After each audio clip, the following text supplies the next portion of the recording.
নমস্কার সবাইকে, আমি মো। Welcome to my another mini blog. Kartik পুজোর পরের দিন আমি চলে গিয়েছিলাম বাঁশবেড়িয়ায় কার্তিক ঠাকুর দেখবো বলে।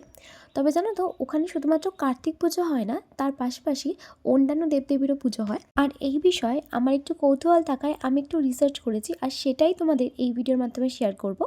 বাঁশবেড়িয়ায় কার্তিক পুজোর দিন কার্তিকের পাশাপাশি অন্যান্য দেবদেবীর পুজো হওয়ার কারণ হলো, এখানকার ঐতিহ্য ও স্থানীয় কিংবদন্তি অনুসারে এই পুজো একটি বিশাল উৎসবের রূপ নিয়েছে। প্রধান কারণটি হলো জমিদার জয়নারায়ণ পালের স্বপ্নে পাওয়া নির্দেশ, যা স্থানীয়ভাবে একটি বড় এবং প্রাচীন পূজার জন্ম দিয়েছে, যেখানে কার্তিকের পাশাপাশি অন্যান্য দেবদেবী ও দেবী মূর্তিরও পুজো করা হয়। কথিত আছে, জমিদার জয়নারায়ণ পাল নিঃসন্তান ছিলেন। তিনি স্বপ্নে কার্তিক পুজোর মাধ্যমে পুত্র লাভের নির্দেশ পান। সেই থেকেই তিনি এবং তার ভাইয়েরা মিলে একসঙ্গে ৩ কার্তিকের পুজো শুরু করেন, যা ধীরে ধীরে একটি বিশাল উৎসবে পরিণত হয়। এই পুজো ৪ দিন ধরে চলে, যা দুর্গাপুজোর সমান দীর্ঘস্থায়ী। এবং এটি শুধু কার্তিক ঠাকুরের মধ্যেই সীমাবদ্ধ নয়, বরং অন্যান্য দেবদেবীরও পুজো হয়। এখানে শুধু কার্তিকেরই নয়, বিভিন্ন রূপের কার্তিক ঠাকুরের পুজো করা হয়, যেমন বাবু কার্তিক, জামাই কার্তিক, যা এই উৎসবের এক বিশেষ আকর্ষণ।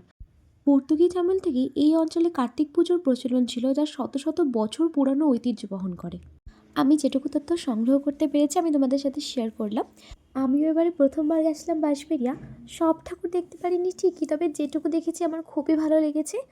এই যে শিব ঠাকুরটা দেখছো, কতটা বড় ছিল তোমরা দেখে বুঝতেই পারছো।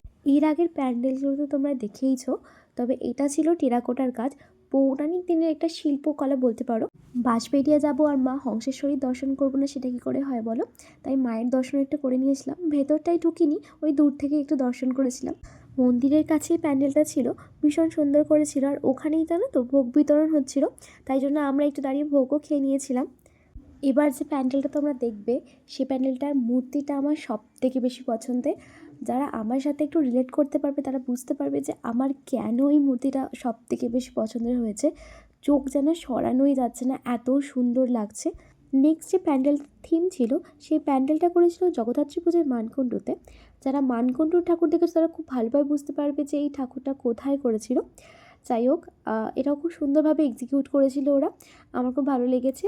এখানে ঠাকুরের আরতিও হচ্ছিল, আমি ওটাও একটুখানি দাঁড়িয়ে দেখে নিয়েছিলাম। আমার না ভীষণ ভালো লাগে ঠাকুরের আরতি দেখতে, এত সুন্দর এত অপূর্ব লাগছে, দেখো তোমরা নিজেরাই, দাঁড়িয়ে দেখতে বাধ্য। আমরা একটু দুপুর দুপুর বেরিয়েছিলাম সেদিনকে, কারণ সন্ধে সন্ধে আমাদের ফিরে পড়তে হবে, তাই জন্যই আমরা বাড়ির দিকে রওনা দিই। আর এইরকম সুন্দর সুন্দর লাইট দেখতে দেখতে আমরা বাড়ির দিকে ফিরছিলাম।